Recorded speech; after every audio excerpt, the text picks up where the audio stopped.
भगवान शंकर और माता पार्वती प्रसन्न मुद्रा में थे, तो बोले चलो आज भक्तों के दर्शन करते हैं। माता जी ने कहा चलो।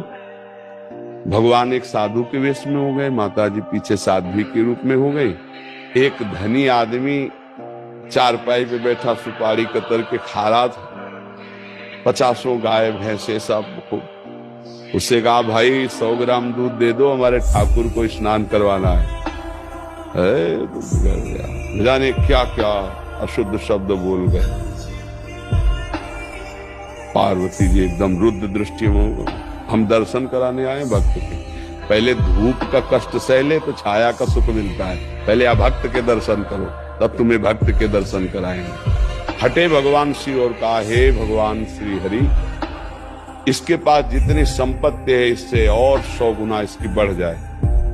माता जी ऑर्डर दानी तो कहते ही, उसने 100 ग्राम दूध नहीं दिया, गाली थी ऊपर से। और ये भगवान, फिर भगवान बोले आओ चलते हैं तुम्हें भक्त के दर्शन कराने। एक गांव में गए तो फुसा की झोपड़ी थी, उसमें उसकी माँ रहती थी, एक गाय थी। जवान आदमी, गंगा जी पार्श्व में बहती थी, गंगा नहा के भजन करता, माता की सेवा के लिए मेहनत करता, और गाय जो थी 100-200 ग्राम दूध देती थी, उससे माता जी की सेवा। भगवान शिव गए, भैया ठाकुर जी की सेवा के लिए 100 ग्राम दूध। तो जो देसी गाय होती है वृद्ध हो गई, आधा लीटर 500 ग्राम 1 लीटर बस, ज्यादा नहीं। अपनी जो हाँ नवीन हो तो 5-6 लीटर तक, ये 20-25 लीटर अपने देसी गायों में नहीं होता। तो थोड़ा दूध देती थी, पूरा दूध रख दिया, पाओ आप ऐसे पाया। थोड़ी देर भगवत चर्चा की, चल दिए और कहा हे भगवान इसकी गैया और मैया दोनों ले लो। अंबा जी को अब नहीं रहा गया, बोले जो 100 ग्राम दूध ले दिया उसको 100 गुना संपत्ति दे दी। ये हिसाब हमारी समझ में नहीं आया।